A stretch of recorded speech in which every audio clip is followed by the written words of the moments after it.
जब कभी प्रेम और त्याग की बात की जाती है तो कृष्ण और राधा का नाम सबसे पहले आता है। लेकिन क्या आप जानते हैं कि उनकी प्रिय राधा की मृत्यु कैसे हुई थी? आखिर क्यों श्री कृष्ण को अपनी बांसुरी तोड़नी पड़ी थी? श्री कृष्ण जब 8 साल के थे तब दोनों के बीच प्रेम था। राधा श्री कृष्ण के देवीय गुणों से परिचित थी। उन्होंने जिंदगी भर अपने मन में प्रेम की स्मृतियों को बनाए रखा। यही दोनों की रिश्ते की सबसे बड़ी खूबसूरती थी। श्री कृष्ण को केवल 2 ही चीजें सबसे ज्यादा प्रिय थी, एक बांसुरी और दूसरी राधा। कृष्ण की बांसुरी की धुन ही थी जिससे राधा श्री कृष्ण की तरफ खींची चली गई। राधा की वजह से श्री कृष्ण बांसुरी में हमेशा अपने पास ही रखते थे। भले ही श्री कृष्ण और राधा का मिलन न हो सका, लेकिन उनकी बांसुरी उन्हें हमेशा एक सूत्र में बांधे रखा।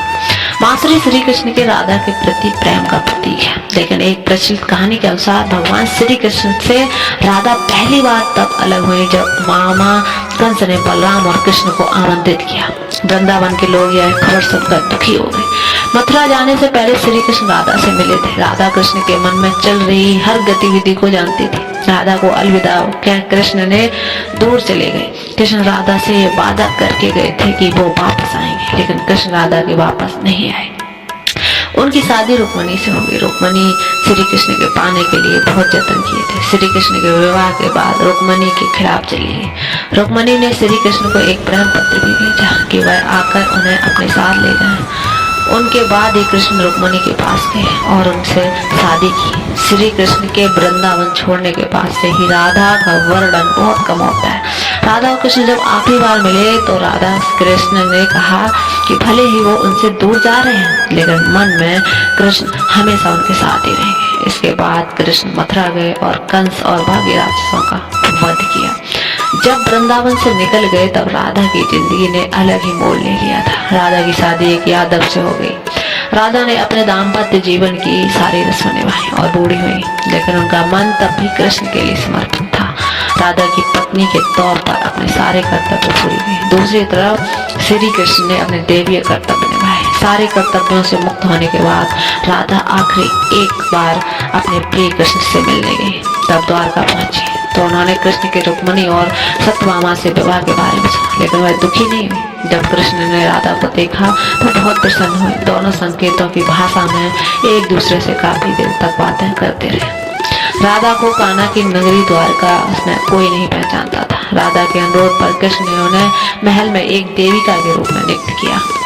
राधा दिन भर महल में रहती थी और महल से जुड़े कार्यों देखती थी। मौका मिलते ही कृष्ण के दर्शन कर लेती थी, लेकिन महल में राधा ने श्री कृष्ण के साथ पहले की तरह आध्यात्मिक जुड़ाव महसूस नहीं कर पा रही थी। इसलिए राधा ने महल से दूर जाना तय कर लिया। उन्होंने सोचा कि वह दूर जाकर दोबारा श्री कृष्ण के साथ गहरा आत्मीय संबंध स्थापित कर पाएंगे। उन्हें नहीं पता था कि वह कहाँ जा रही है, लेकिन भगवान श्री कृष्ण जानते थे। धीरे धीरे समय बीता और राधा बिल्कुल अकेली और कमजोर हो गई। उस वक्त उन्हें भगवान श्री कृष्ण की आवश्यकता पड़ी। आखिरी समय में भगवान श्री कृष्ण उनके सामने आ गए। कृष्ण ने राधा से कहा कि वह उनसे कुछ मांग ले, लेकिन राधा ने मना कर दिया। कृष्ण के दोबारा अनुरोध करने पर राधा ने कहा कि वह आखिरी बार उन्हें बांसुरी बजाते देखना चाहती है।